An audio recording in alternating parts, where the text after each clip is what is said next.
Orthotics for plantar fasciitis, and what should they do? So when we're selecting an orthotic for plantar fasciitis or to treat plantar fasciitis, it helps to have an understanding of what actually plantar fasciitis is. So plantar fasciitis is inflammation of the ligament called the plantar fascia in the foot. So the plantar fascia spans from between the heel and the forefoot, and it sits in there just like this pen. We'll use that as an example. So the plantar fascia is the ligament in the foot that runs from the heel to the forefoot. Now, when this ligament becomes inflamed, usually from overuse, it becomes inflamed and irritable, and it's called plantar fasciitis. So the itis suggests that the plantar fascia is inflamed.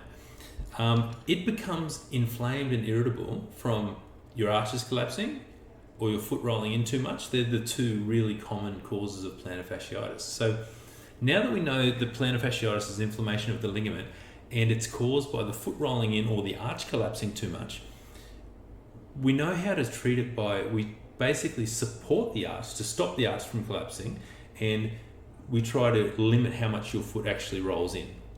So an orthotic to do this would have a high, long arch support, and it would also be cushioned in the heel and forefoot.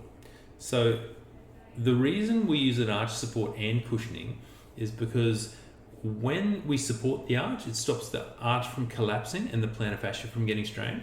And when we also cushion the foot, it slows how quickly the pronation occurs in the foot. So some pronation is normal.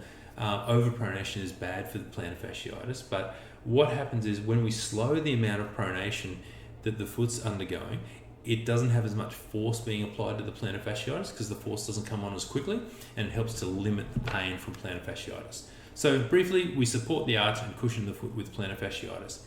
Now, there are a number of other factors that will influence plantar fasciitis as well, but today we're just looking at what we'd look for in an orthotic to help to treat plantar fasciitis. If you found this helpful, please like and share, and I look forward to answering more of your questions. Thanks. If you enjoyed this video, please like, comment and subscribe to our channel. It's very simple to do and it really does help us out.